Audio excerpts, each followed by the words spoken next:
जय गुरु समस्त को यही तथ्यभित्तिक जाजन सीरीज रे स्वागत जनाए। आज मोर आलोचनार विषय इष्टकर्म। तेबे इष्टकर्म माने कौन? इष्टकर्म माने इष्ट को अप्रत्याशी भावे भल पाई तांकर प्रदत्त अमृत रूपक बाणी को निज चरित्र रे चरित्रायित करी तांकर स्वार्थ रक्षा पाई जे कोनोसी कर्म ही इष्टकर्म। तेबे इष्टकर्म पाई योग्यतार प्रथम लक्षण कौन? श्री श्री ठाकुर कहते इष्ट कामर प्रतिकूल हेले तुमर स्त्री नुहे, पुओ तुमर पुओ नुहे, बंधुबांधव तुमर बंधुबांधव नुहंती, किछि नुहे। एही भली निराशी निर्मम अवस्था जे पर्यंत तुमर न आसीबो सेते दिन केवल युद्ध प्रस्तुतिर पूर्वाभ्यास करिबा, सेते दिन केवल अभ्यास करिबा। यथार्थ काम ता आगुरु ही आरंभ हेबो नाही। यथायथ भावे काम करिबा तो दूरर कथा, प्रवृत्ति अभिभूत होई रहिले इष्टंक कथा ही सहजरे मथारे प्रवेश करे ना। तेणु निराशी निर्मम होई उठिले तुमे इष्टकर्मर प्रथम सोपान रे पाद देल। पुणी श्री श्री ठाकुर कहउचंती जी इष्टकर्म करिबा को चाहे ताको कोन कहइबो? कहइबो परम पितांक काम करिबा को हेबो, पाइबोनी किछि, सेथिरे भी खुशी रही काम करि चालिबा को हेबो। एही बळी जदि केही थाओ एबे ही झांपी पड़ो, एबे ही आसो। निजर प्राण न कांदिले अन्यर प्राण कंदाई हुए ना। तुमे माने कहिबो कोनोसी गोलापी आशा तुम मानक सामनारे धरिबा को चाहे ना। तुमे माने पाइबो अत्याचार, दुर्दशा, विपाक, विध्वस्ती, शत पदाघात, एपरिक हुए तो मरण भी आसी पारे। किंतु जेते दिन प्राण रहिबो आउ तांको सेवा पाई ता बेसी दिन तिष्ठी रहिबा ही काम्य। सेते दिन मनीष को देवा को हेबो स्वस्ति, शांति, स्वधा। प्रत्येक को उद्दीप्त करि तोलिबा को हेबो तुम आदर्श रे फॉर द फाइनल अचीवमेंट, चरम प्राप्ति पाई। पुणी श्री श्री ठाकुर कहउचंती कि blessed is he who is not repelled by anything in me. माने मोर कोनोसी किछि रे जे मोठारु विच्युत हुए ना से ही धन्य। कोनोसी थिरे ही जेतेबेले इष्ट टाण टळे ना सेतेबेले ही बुझागला ता प्रवृत्ति को भेद करी अस्तित्वर सर्वत्र व्याप्त होई जाइछि, ताकू आउ छुई हेबो नाही। एपरिटा जदि हुए तेबे आपणको कथारे जा जा काम हेबो बड़ बड़ बाग्मींक वक्तृता करिले भी से इफेक्ट फल हेबो नाही। भिद्यते हृदय ग्रंथि छिद्यन्ते सर्व संशया खीयन्ते चास्य कर्माणि तस्मिन् दृष्टे परावरे।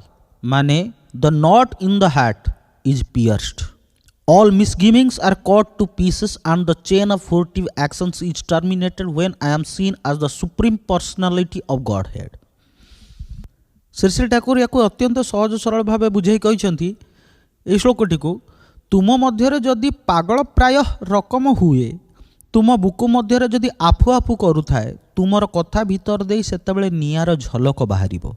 जेउ माने शुणिबे सेमाने कहिबे कान भीतर दे मरमे पशिला गो आकुल करिला मोर प्राण, भोलार जू नाही ग्रास करी बसे जेपरी।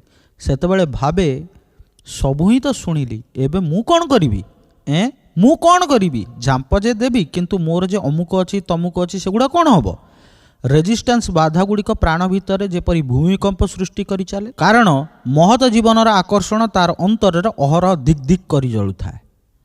आउ से समय प्रोब्लेम समस्या आसीबा आगुरु ही सॉल्यूशन होई जीवो।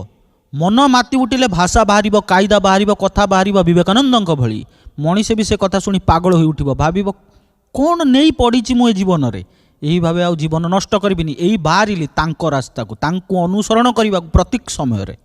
श्री श्री ठाकुर को प्रश्न करा जायछि कि व्यक्तिगत कामना वासना तो आमे त्याग करि पारि नाहु, किंतु आपन को भल लागे आम परी जो माने अछंती सेमानंकर उपाय कोन? जो मानंकर व्यक्तिगत कामना वासना एपर्यंत त्याग होई पारि नै, सेही प्रसंग रे श्री श्री ठाकुर कहउछन्ती मनीषर अनेक किछि थाए, सेथरे किछि जाय आसे ना।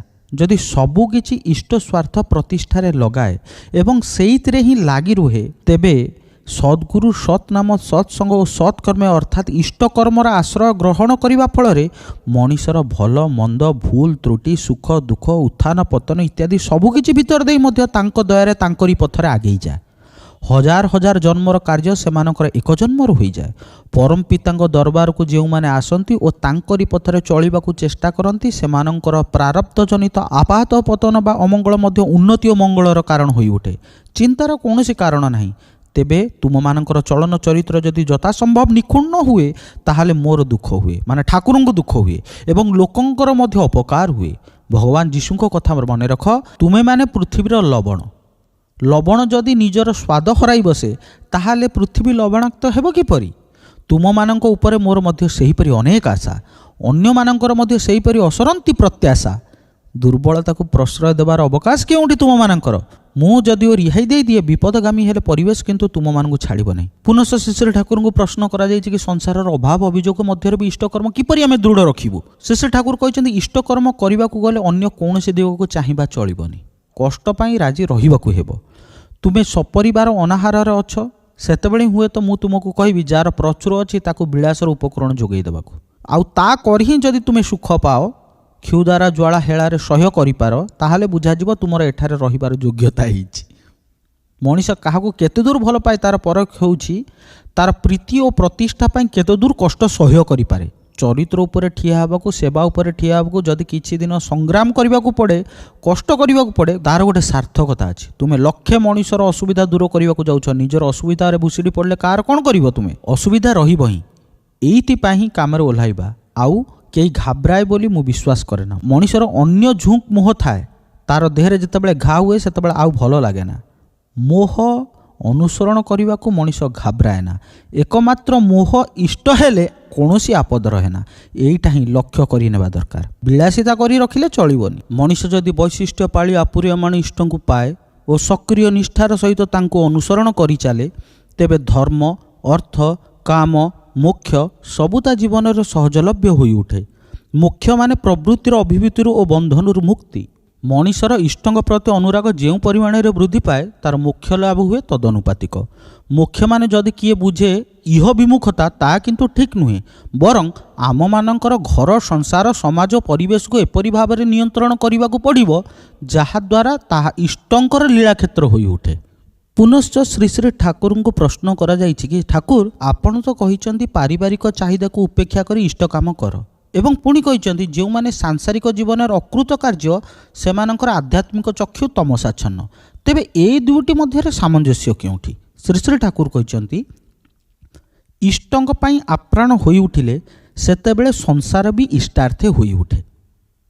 କିଛି ଦିନ ଅଭାବ ଅଭିଯୋଗ ଟଣାଟଣି ଅବସ୍ଥା ଚାଲିଲେ ବି ଇଷ୍ଟଙ୍କ କାମ ଠିକ୍ ଠିକ୍ ଉପଚୟ ଭାବେ କରିବାକୁ ଲାଗିଲେ, ତାଙ୍କଠାରେ ହିଁ ଠିକ୍ ଠିକ୍ ଅନ୍ତର ଆସିବା ଇଣ୍ଟରେଷ୍ଟେଡ଼ ହୋଇ ଉଠିଲେ ବେଶୀ ଦିନ ତାହା ରହେ ନା। ସେତେବେଳେ ଆମମାନଙ୍କର ଚରିତ୍ର ବଳ, ଯୋଗ୍ୟତା, ମଣିଷ ସମ୍ପଦ ସବୁକିଛି ହିଁ ବଢ଼ିଯାଏ, ଦୁଃଖ ରହେ ନା। ଯେତେକ୍ଷଣ ପର୍ଯ୍ୟନ୍ତ ଆମେମାନେ ନିଜକୁ ନେଇ ବିବ୍ରତ ରହୁ ସେତେକ୍ଷଣ ପର୍ଯ୍ୟନ୍ତ କେହି ଆମମାନଙ୍କର ନିଜର ହୋଇ ଉଠେ ନା।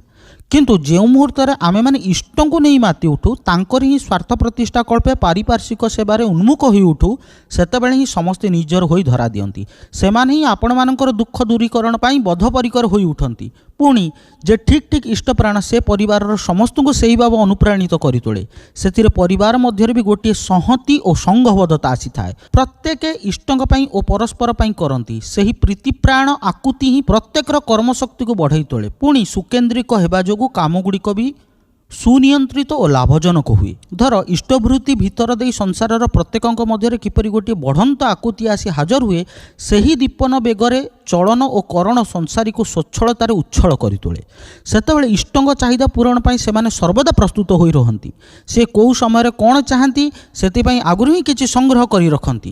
ଇଷ୍ଟଙ୍କରଟା ଯଦି ଠିକ୍ ରହେ, ସଂସାର ତ ତା ତାଳେ ତାଳେ ସେଠାରେ ବି ଠିକ୍ ରହେ।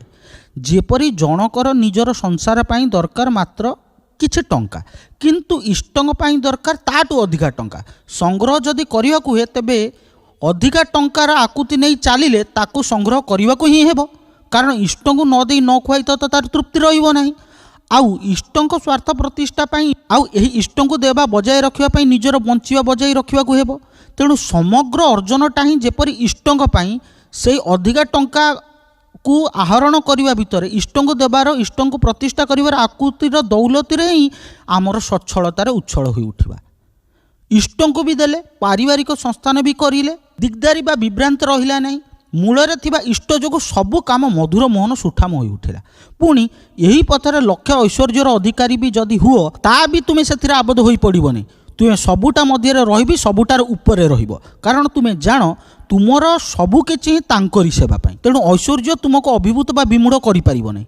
पुणी किछिटा कृच्छ्रता मध्य देई भी जदि तुमको चलवाक हुए से भी तुम्हें क्लिष्ट संतप्त और दिगहरा हो पड़े कारण तुम्हें तांकु नहीं एते ही भरपूर होइछ जे अभाव बोध तुमको पीड़ा दे पारिबनी। कौन प्रत्याशा कांगाल होई तांकर भरण पूरण करने को जाओ ना से रस पाइब नहीं अंतर से दैन्य ही तुमको तन्मय होगा देव नहीं तेणु बुक भी भरबनी तृप्तिर संधान भी पाइबनी। जुगाचार्य परम पूज्यपाद श्री श्री बड़दा कहते गो बिटवीन कर ना बा कथा और काम खिलाप कर ना। जो मैंने गो बिटवीन करती कथा काम खिलाप करती परम पिता दयारू से वंचित हुए तांकर दया अनुभव करें नहीं। जो मैंने ताहा करती से दया बुझी ही पारती नहीं। इष्ट कर्म करने बेलर नो कंप्रोमाइज कौन सी आपसरफा ना मु बंचे बा मरे नो कंप्रोमाइज। तेबे एटा एक्सट्रीम पॉइंट बेलू ठाकुर ही सबू करती तेबे आमर गोटे विल अच्छी तांको सेवा करने लगी मु तांको आड़ को जाइपारे पुणी अन्य दिग को भी जाइपारे सेवा करिवार जे बोध ता ईश्वर चरण रे दे पारे पुणी शैतान भी चरण रे दे पारे। तेबे आमर स्वाधीन इच्छा जो फ्री विल अच्छी मूलतः मुख्यतः तांको सेवा करने पुणी श्री श्री बड़दा कहते आत्मकेन्द्रिकता मध्य ही शैतान राजत्व सबु समय रे अकपट हेबाकु हुए। इष्ट केन्द्रिकता थिले अकपट भाव आसे अकपट भाव चलिले मनुष्यर हृदय स्वच्छ हुए मनर महिला धोई जाए सेतबेले ता भितर ठाकुर इच्छा मूर्त हो उठे तांकर भाव भक्त मध्य दे प्रकाश पाए प्रेमर सर्वत्र जय। आंभ मानक जीवनर सबुठु बड़ संपद होउछि कर्मशक्ति सेतिपई कर्मशक्ति को सर्वदा अनुज्ञाकारी करि तोलिबा उचित तेबे जाई जीवन सार्थक हम। समग्र कर्मशक्ति को इष्टार्थ नियोजित करने उचित तेबे इष्ट स्वार्थ प्रतिष्ठा करने निजर बोध अनुजाई हुए। संसार रे सबुठु बड़ जिनस हेउछि मन जदि मोर मन मु इष्टंग चरण निवेदन करे ताहेले सबु ही दे दिए मन ही श्रेष्ठ मूलधन। तेबे इष्टंग काम ही आंभ मानकर सर्वाग्रे करने उचित। इष्टंगर काम किपरि करने को हो तार कौन धराबंधा नियम नाही जे जेते बेसी इष्टकेन्द्रिक तार व्यक्तित्व सेते उन्नत से सेते प्रखर से सेते बेसी बुद्धिमान से सबू भी करे निपुण भाव में करे। इष्ट केन्द्रिक चलन ही शांति आने से चलन मध्य जाई जेते दुख कष्ट आसुना कहीं ता भितर शांति ही आसे। दुख पर सुख सुख पर दुख आसे। प्रत्यक्ष और परोक्ष भाव में जो माने इष्ट केन्द्रिक से माने ही सुखी विकेन्द्रिक हेले ही सबू गंडगोल हो जाए। संकल्प च्युत हेबा खूब खराब सबु समय रे सबू काम इष्टंक पई करने को हुए जेपरी सबू इष्टंकर काम यहीपरि भाविकी इष्टकर्म करने को हुए। जो मैंने सेटा भावंतीनी से माने भावंती एटा मो काम सेटा इष्टकर्म से मानकर ही भूल होता है आउ सेइति लागी ही बाधा विपद अशांति आउ इष्टकर्म करने बेले आमको गोटे दिग प्रति बहुत भल से ध्यान रखा को हेबो।